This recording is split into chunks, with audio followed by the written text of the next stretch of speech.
Bismillahirrahmanirrahim. Assalamualaikum warahmatullahi wabarakatuh. Alhamdulillahi rabbil alamin. Nahmaduhu wa nasta'inuhu wa na'udzu billahi min syururi anfusina wa min sayyiati a'malina may yahdihillahu fala mudilla lahu wa may yudlil fala hadiya lahu. Asyhadu an la ilaha illallah wahdahu la syarika lah wa asyhadu anna Muhammadan abduhu wa rasuluh. Allahumma salli ala sayyidina Muhammad wa ala ali sayyidina Muhammad. Hadirin wal hadirat jemaah subuh yang dirahmati Allah. Alhamdulillah pagi hari ini Allah masih memberikan kita nikmat iman, nikmat sehat. Jadi ada dua nikmat di mana kita kadang sering melupakannya. Yang pertama adalah nikmat iman. Tidak semua orang dikaruniai oleh Allah nikmat iman. Nah, coba bapak-bapak, ibu-ibu bayangkan betapa orang-orang yang terlahir dalam keadaan tidak beriman atau terlahir dari ibu yang tidak memeluk Islam. Mereka tidak dalam kondisi beriman dan begitu sulit bagi mereka untuk menerima kebenaran Islam, sehingga benar-benar datang kepada mereka hidayah dari Allah. Maka kebanyakan di antara mereka atau sebagian dari mereka akhirnya memeluk Islam dan beriman. Betapa beruntungnya kita yang terlahir dari seorang ibu atau kedua orang tua yang sudah beriman. Jadi tahu-tahu kita lahir sudah dalam kondisi beriman kepada Allah Subhanahu wa taala. Nah, ini adalah satu nikmat yang perlu kita syukuri, di mana tidak semua orang memilikinya. Karena iman adalah sesuatu hal yang akan menjadi urgensi atau sesuatu hal yang sangat penting nanti kelak ketika kita kembali kepada Allah Subhanahu wa taala. Betapa iman itu membuat sesuatu yang berbeda. Salah satu contohnya di dalam Al-Qur'an, Allah berfirman, apapun yang terjadi kepada seseorang hamba Allah ya, yang beriman, nah ini catatannya beriman, maka itu adalah baik gitu. Jadi apapun yang terjadi kepada awak di dalam kehidupan dunia ini, walaupun terlihatnya tidak bagus, walaupun terlihatnya tidak enak, tapi kata kuncinya kita adalah orang beriman. Nah, itu adalah baik, tidak ada yang tidak baik. Contoh, terjadi kecelakaan, menurut awak kan tidak bagus, kecelakaan mobil, kecelakaan motor, terbakar rumah ya, rusak mobil motor, atau kemudian terjadi sakit, diberi sakit oleh Allah Subhanahu wa taala sehingga kemudian habis semua harta untuk berobat, habis semua kekayaan untuk berobat. Kita melihat dari satu sisi itu tidak baik, betul ya, tetapi sesungguhnya ini adalah baik karena kita orang beriman.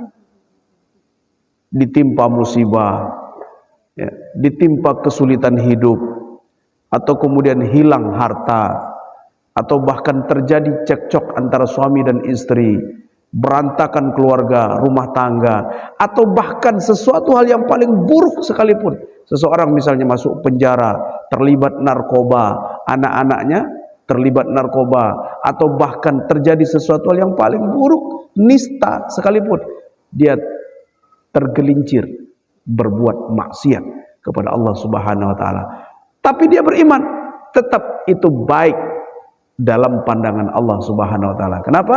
Karena orang beriman selama tidak putus imannya kepada Allah, maka sesungguhnya ia akan kembali bertobat kepada Allah dan kemudian kembali kepada Allah Subhanahu wa taala untuk berbuat baik. Nah, ini bedanya orang beriman dengan orang yang tidak beriman.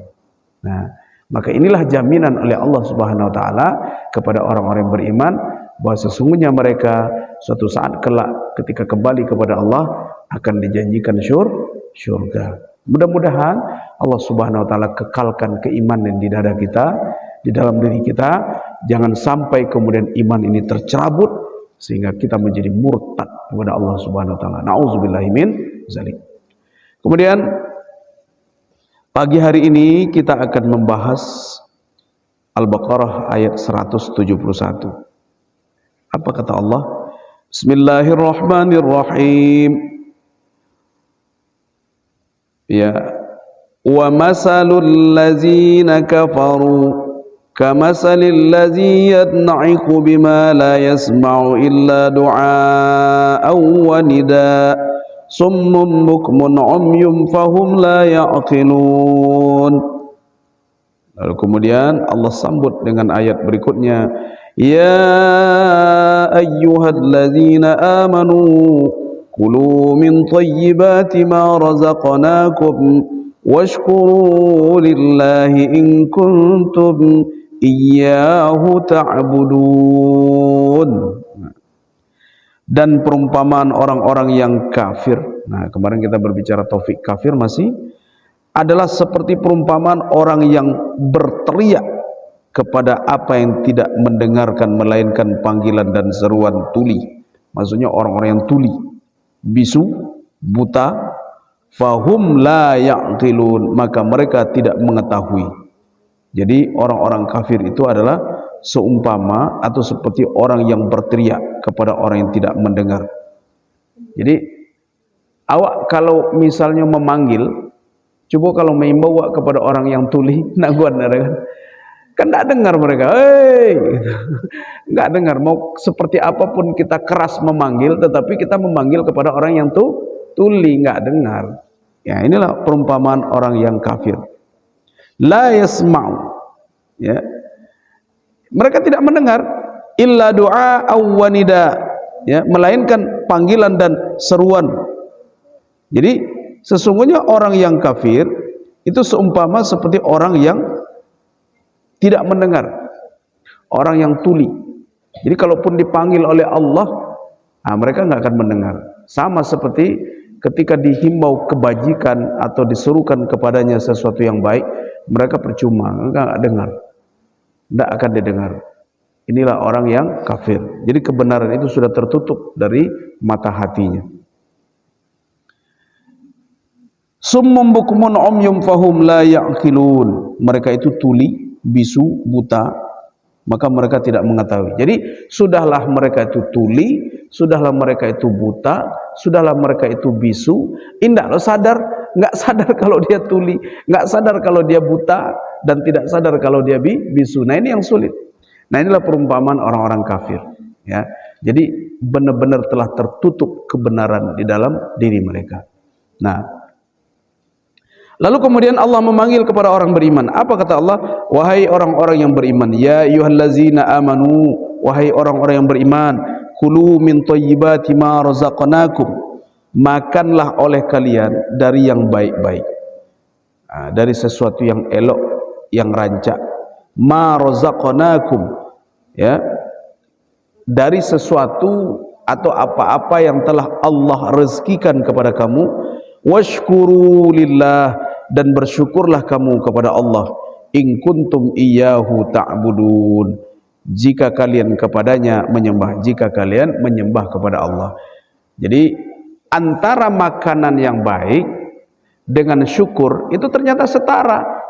Jadi orang ketika mendapatkan rezeki yang halal, lalu dia bersyukur, maka orang-orang yang mendapatkan rezeki halal itu adalah sesuatu kesyukuran yang luar biasa. Jadi sampai hari ini, kalau Allah masih beri kita rezeki yang halal, itu perlu kita syukuri, ya. Kenapa? Karena untuk mendapatkan rezeki yang halal itu adalah sesuatu yang tidak mudah juga, gitu. Tidak mudah. Sebab apa? Kondisi hidup, ya, kondisi ekonomi, dan bahkan situasi-situasi kehidupan itu akan menggiring seseorang untuk berbuat sesuatu yang haram.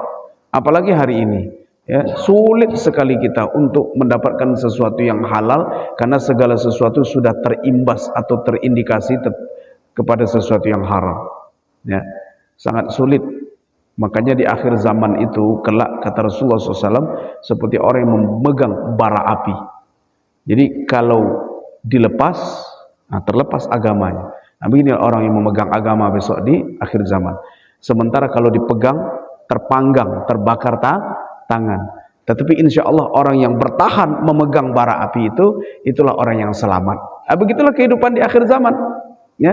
Kalau kita tidak mengikuti semuanya, akhirnya kita sulit hidupnya. Tetapi kalau seandainya kita berpegang teguh dengan tali Allah, dengan agama Allah ini, Kehidupan kita memang sulit gitu. Nah, salah satu contoh saja seperti mencari kehidupan.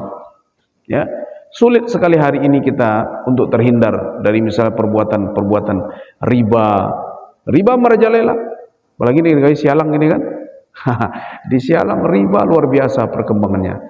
Masya Allah. Nauzubillah min zalik. Mudah-mudahan jamaah sekalian yang hadir pagi hari ini terhindar dari dosa riba. Ya, ini suatu riba enak. Jadi bertahanlah, Wak. Jadi kondisi apapun kondisi kita, sesulit apapun kondisi kita, jangan sampai terlibat dengan riba. Nah, karena dosa riba itu luar biasa dosanya. Terus kemudian apa lagi? Yang sekarang lagi tren, bahkan ibu-ibu pun soto loh, apa tuh? Judi online. Ya kan? Masya Allah, judi online, bayangkan ibu-ibu, oh asik di kode itu tengok, oh di rumah ibu-ibu, Masya Allah, apa tuh, ikut pula judi online, dapat taruhan, untung 20.000, 30.000, ya kan, dapat untung 75.000, senang. Nah, ibu-ibu muda, nauzubillah min zalik, tapi ada di sini ya, ibu-ibunya tidak ada dalam masjid, kan? Nah, bagi yang merasa itu melakukan, itu judi online, belum lagi narkoba. Ya, narkoba luar biasa merajalela hari ini. Nauzubillahi min zalik. Jangan sampai anak-anak kita terlibat dengan narkoba. Apalagi pergaulan bebas. Pergaulan bebas di negari kita luar biasa perkembangannya. Sehingga apa? Data terakhir, data. Ini data, saya berbicara data.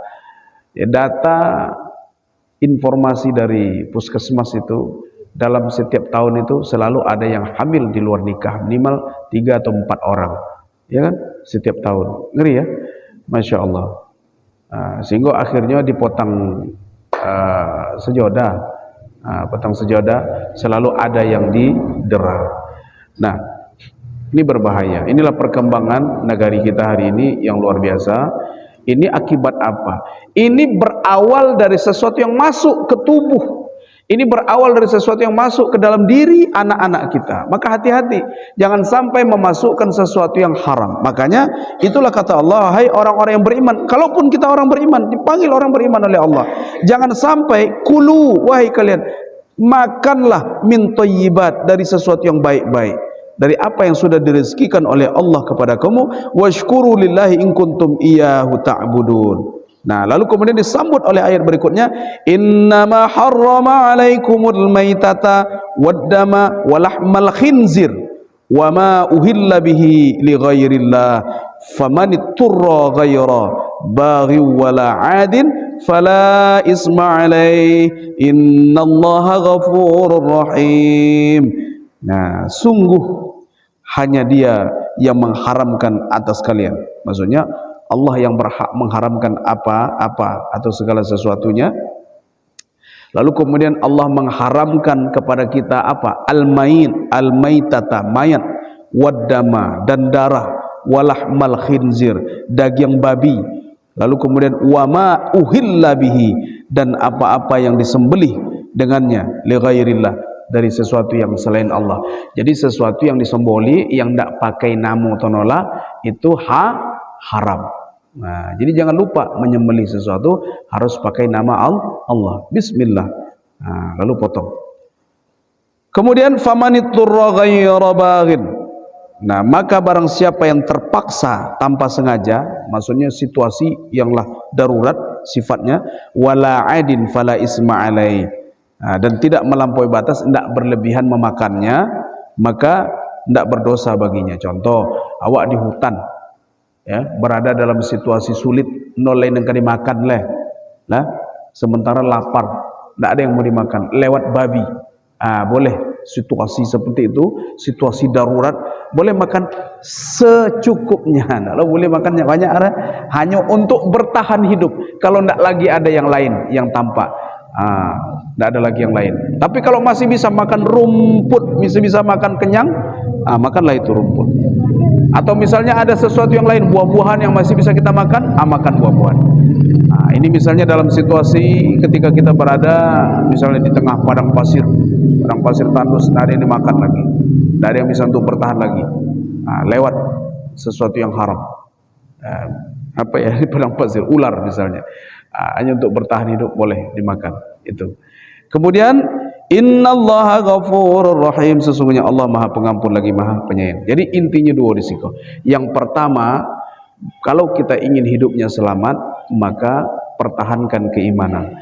Yang kedua, pastikan sesuatu yang masuk ke dalam tubuh kita, ke dalam keturunan-keturunan kita, anak, istri, keluarga, itu adalah sesuatu yang halal.